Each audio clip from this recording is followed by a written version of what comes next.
Welcome to ecoMetals TV here on the bright World of Metals trade fair in Messe Düsseldorf. Today I'm very pleased to welcome Dr. Martin Theuringer, Managing Director of the German Steel Foundation. Mr. Theuringer. Hello. This year's buzzwords are decarbonization, green transformation, and of course green metals. And one gets the impression that there will be a market for green steel in the near future. Why is the development of green lead markets so important in your eyes? In our view, is the development of green lead markets or lead markets a central policy component for a successful transformation of the steel industry towards climate neutrality. Why is it so important? It's important to stimulate also the demand side in order to create a green premium that helps to offset, on the one hand, the extra costs that are associated with the production of green steel, and then, again, on the other side, to reduce public funding and prospectively fully replace it. So we have on the demand side green lead markets, and we have on the supply side carbon contract certificates or climate protection contracts, as they are currently discussed in Germany, and they both complement each other very nicely. And what role do labels and definitions play? We need clear-cut rules and definitions for green steel, such that green markets can develop. Why is that so? On the one hand, customers need guidance about the characteristic, the green property of a product. This is why the product carbon footprint is so important. It's about transparency.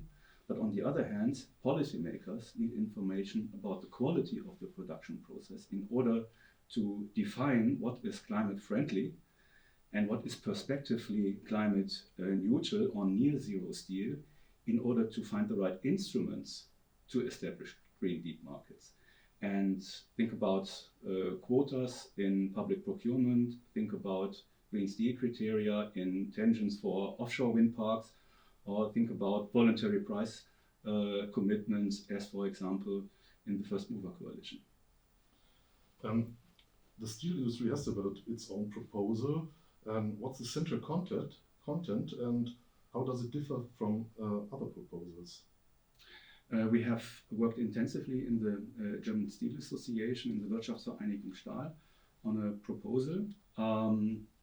This proposal builds on internationally leading proposals. The most leading one is the one that's coming from the International Energy Agency. This proposal was adopted by the G7 in 2022 as a robust starting point, and we have used this robust starting point and developed it further in order to make it practical and implementable. We have extended the scopes to increase transparency. We have also addressed certain transformation challenges which were not covered by the EAR, which are in particular relevant for the secondary steel routes, because they also have transformation challenges. And most importantly, maybe, we have also written down a rule book that is calculation standards, measurement standards, such that this proposal can also be implemented, and we hope that this will be a major contribution not only to the national debate but also to the